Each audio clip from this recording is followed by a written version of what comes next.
Talaga yung ano niya, yung sensor, pagka pina-force siya, talaga nag-red screen eh.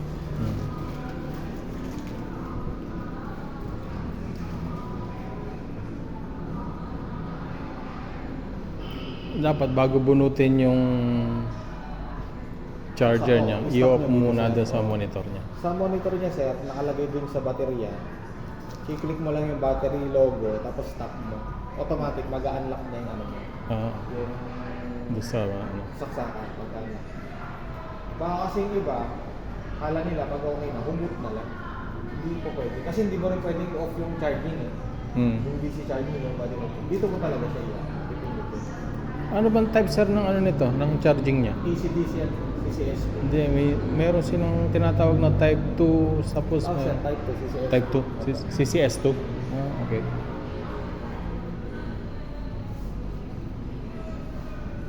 Parang yun yung ano sir, kumbaga sa EV, yun yung types. Kumbaga sa cellphone, diba types? Sa EV, yun ang universal. May nakita lang ako ng pinagbagyo to. Ayun ginawa sir? Ginamit sa papuntang Baguio. Okay, that.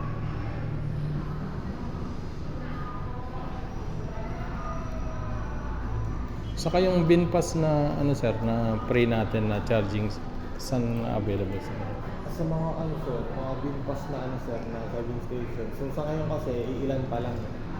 Sa Maynila, meron namang mga binpass charging station doon. Mas better yun sir, mag-download kayo ng ano, app. ng binpass? Binpass app or... Hindi pa daw gumagana, sabi. Oo nga sir, i-connect pa kasi sa cellphone mo sir. I-connect mo sa cellphone nyo, kailangan ano yun sir, parang mag-email pa sa binpass mo.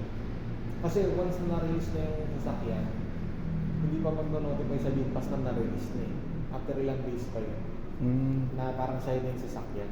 Pag ganun, makukuha mo na yung details para makonect yung ano.